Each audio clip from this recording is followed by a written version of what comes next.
nous allons parler de l'environnement, qui est un sujet important et qui préoccupe tous les agriculteurs d'Eure-et-Loir. Pour nous en parler, j'accueille Michel Plovy, agriculteur sur le canton de Breuzolles. Michel Plovy, bonjour.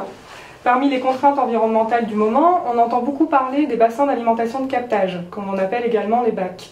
Pouvez-vous nous dire en quoi cela vous pose-t-il problème ?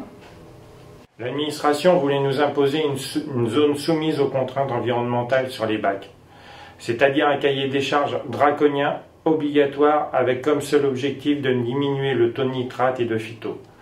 Et ceci même sur les bassins répondant aux critères de potabilité, comme les 50 mg par litre pour les nitrates. C'est tout simplement inacceptable.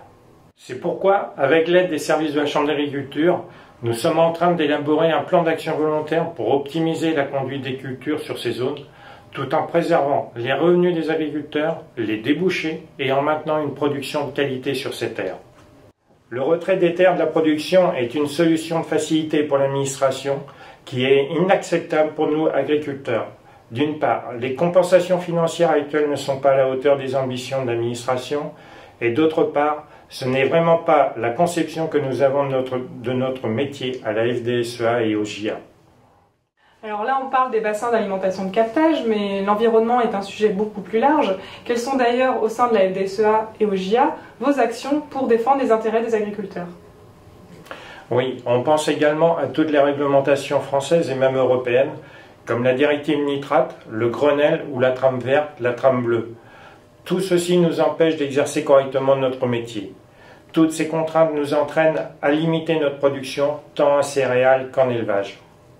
À la FDSEA et au JA, on essaie d'intervenir sur toutes les problématiques et on se bat au quotidien contre cet empilement réglementaire afin d'alléger cette surréglementation environnementale. Sur la zone vulnérable par exemple, je ne compte plus les réunions que nous avons eues avec l'ADREAL et le préfet de la région. Le sujet étant extrêmement complexe, en plus de notre travail syndical, la Chambre d'agriculture nous a apporté son appui technique. Nous avons obtenu des avancées, mais le bras de fer est loin d'être terminé. Merci Michel Plovy. Alors, bassin d'alimentation de captage, Grenelle, zones vulnérables et j'en passe. Vous l'aurez compris, la FDSEA et les JA se battent au quotidien pour défendre les agriculteurs contre les absurdités de l'administration. Merci et à bientôt.